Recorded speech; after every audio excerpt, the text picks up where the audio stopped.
Esto que te voy a mostrar probablemente no lo has visto en ningún medio, porque el analista Augusto Tandazo hace en una entrevista que tuviera con nosotros una reflexión profunda sobre las consecuencias de Ecuador-México. Vamos a mirarlo. Si tú fueras exportador de cacao a México, que nos compra en cantidades enormes, son un comercio, solamente en cacao nos compra México como $200 millones anuales. Si tú fueras exportador de cacao y México dice, hago una pausa, así lo dijo la ministra Bárcenas, en el tema comercial, está en pausa todo. ¿Qué quiere decir? Está en congelador. No estoy comprando cacao, ni otros productos del Ecuador, y tampoco estoy vendiendo. Y ahí nos perjudicamos nosotros, porque México nos vendía medicamentos baratos, porque tiene grandes fábricas de medicamentos. Entonces estamos haciendo la puñeta.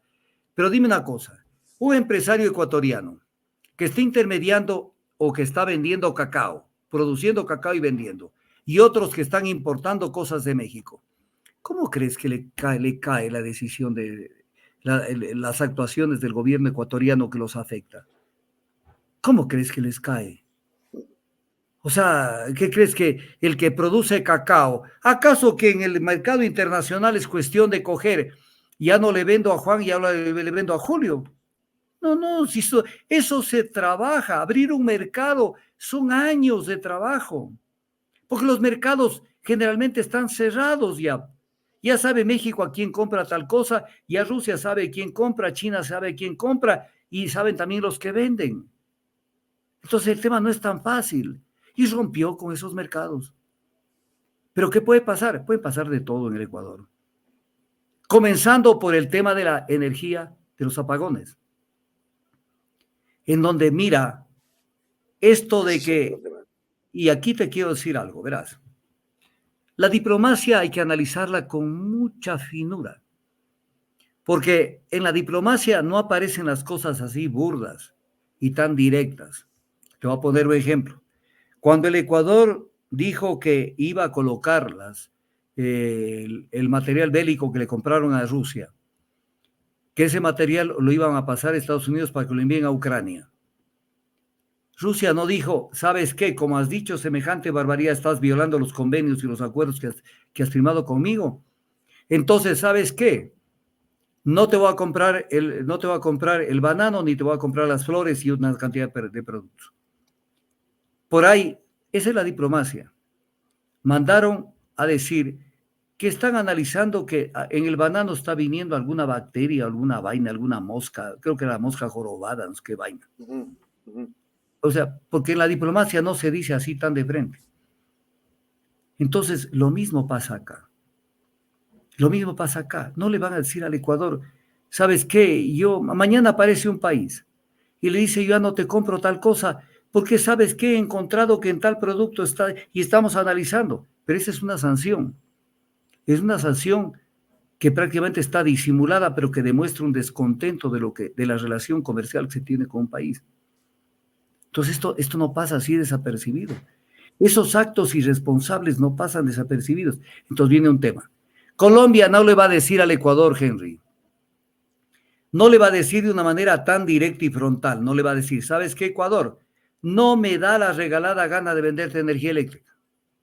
¿Qué le va a decir? Es ¿Sabes que diplomacia, es estoy con diplomacia. problemitas de generación eléctrica y por esos problemas no te puedo seguir vendiendo? Eso en lenguaje diplomático es no te quiero vender. Pero la actitud irresponsable del gobierno hace que el Ecuador prácticamente destroce su economía al no tener energía eléctrica. ¿Por qué? Porque habíamos caído en una situación tan grave donde prácticamente estábamos dependiendo de que Colombia nos venda energía eléctrica. Porque ya tenemos la energía hidroeléctrica. Resucitaron las viejas centrales térmicas. ¿Y entonces qué tocaba? Comprar a Colombia. Pasamos de ser vendedores de energía eléctrica a Colombia a ser compradores. Cuando se construyó toda esa línea de transmisión era para venderle a Colombia. Ahí vivíamos otro gobierno. Y terminamos utilizando la misma línea ahora para comprarle. Y eso es un ataque vil a la economía. Te voy a explicar por qué. Porque cuando un país gasta centenares de millones de dólares en gastar, no en invertir. Comprar energía es, toma la plata y ¿qué le queda al Ecuador? La energía que te la consumes y pare contar. Claro, claro. Pero en vez de haber gastado, hubieran invertido en gobiernos anteriores. Me refiero a Lenín Moreno y el gobierno de Lazo. Lazo. No se invirtieron. Lo mismo que hoy, la gran salida, mira, no sé si quieres que hagamos un giro al tema de los apagones. Sí, vamos a los apagones. Ya pasamos del tema de México. Espérate un ratito. Primero quiero cerrar el tema Glass con lo siguiente. Ya. Verás. Primero, Glass es alemán. Ese es otro tema. Sí. ¿Cómo? Ese es un tema que lo íbamos a tocar precisamente ahora. Porque está Alemania ya está pidiéndolo. Está haciendo investigación. Los alemanes ya se pronunciaron, y esto está publicado en Spiegel, que es una revista de Alemania de mucha circulación, donde el gobierno alemán dice: estamos siguiendo muy de cerca el caso del señor Glass e intentamos establecer contacto directo con las autoridades ecuatorianas. Wow. Y aclaró, el Ministerio Federal de Relaciones Exteriores en Berlín declaró que el ex vicepresidente tiene la nacionalidad germana. Eso no es de chiste. Eso no es de chiste. Claro que el hombre de la Putifarra en Madrid a decir me vale un comino. Pero aquí te quiero resaltar un tema que hay que leerlo con pinzas, despacito. Luis Almagro, secretario de la OEA, dijo lo siguiente: debemos exigir que se retome la senda de la legalidad internacional, en el pleno respeto a las normas que son fundamentales. Y aquí viene el tema. Escúchame bien, Henry. Y se restituya la situación a su estado anterior. ¿Cuál es la situación a su estado anterior?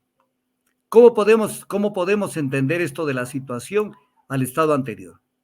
¿Cómo la podemos entender? Entre otras. Tiene que regresar a la embajada. Tienen que entregarlo. Eso lo entiendo yo. Tienen que entregar, y lo dice Almagro, no lo dice el presidente de México, lo dice Almagro. O sea, lo primero que funciona en la justicia, sea nacional, internacional y de cualquier tema, es el principio de reparación. Y el principio de reparación hace que tú tengas que responder por el daño causado. Que el daño puede ser moral, puede ser físico, puede ser de todo tipo. Y para esto hay algo que es importantísimo. Hay algo que es importantísimo, que es algo que no he visto que nadie lo utiliza. Yo lo vengo utilizando como análisis, no he visto que México se refiera a esto. Las Naciones Unidas emitió su resolución A/56-589. Repito para que alguien quiera bajársela del internet. La resolución de la ONU A/56/589 del 12 de diciembre del 2001. Esta resolución se llama Responsabilidad del Estado por hechos internacionalmente ilícitos. Entonces, dice, hay un hecho, artículo 2, internacionalmente ilícito del Estado cuando un comportamiento consiste en una acción o omisión. A, es atribuible al Estado según el derecho internacional. B, constituye una violación de una obligación internacional del Estado. Aquí a plena luz del día se violó la Convención de Viena sobre relaciones diplomáticas. Y el segundo, vejaron a la personal de la Embajada de México. Y en tercer lugar, se llevaron a una persona que tenía la condición de asilado. Pero esta convención, de la cual nos quedaríamos horas analizando, contempla el famoso tema del estado de necesidad, donde el estado de necesidad en materia internacional es durísimo. Toda la señora Mónica Palencia, que en su vida habrá leído esta resolución, no sabe a lo que se puede atener el gobierno ecuatoriano, peor Daniel Noboa. El estado de necesidad tiene que comprobarse lo que están argumentando. Y luego, dentro de esta resolución de la ONU, existen los artículos 31 y 32. El 31 se refiere a la reparación. El Estado responsable está obligado a reparar integralmente el perjuicio causado por el hecho internacionalmente ilícito. El perjuicio, Henry, esto en mayúsculas. El perjuicio comprende todo daño, tanto material como moral, causado por el hecho internacionalmente ilícito del Estado. Y en el artículo 32, esto calza con la Convención de Viena sobre el derecho a los tratados. Dice, el Estado es responsable, no puede invocar las disposiciones de su derecho interno como justificación del incumplimiento de las obligaciones que le incumben en virtud de la presente parte. Entonces, ¿de qué estamos hablando? Esto no termina aquí. Esto no termina aquí. Esto va a continuar. En el derecho internacional las cosas a veces no se dan a la vuelta de la esquina, pero se le va a ir complicando más la situación al gobierno del Ecuador. Se le va, porque el mundo no va a tolerar que un país haga lo que le da la gana. ¿Complicaciones como cuáles, doctor? A ver, si yo lo digo, mañana dicen que yo estoy pidiendo eso. Pero pongo este ejemplo nomás. Un país, porque los países son más amigos de un país que de otro. Por tradición, por años de tener sus embajadas, por afinidades ideológicas, por una cantidad de cosas. Y México pesa en el escenario internacional, creo que bastante más que lo que pesa el Ecuador.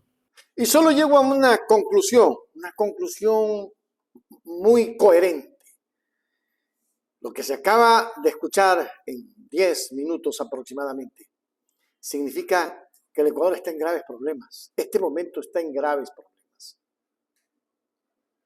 Si quiere, repite lo que dijo Augusto Tandazo. Él es un analista en política y es un analista jurídico.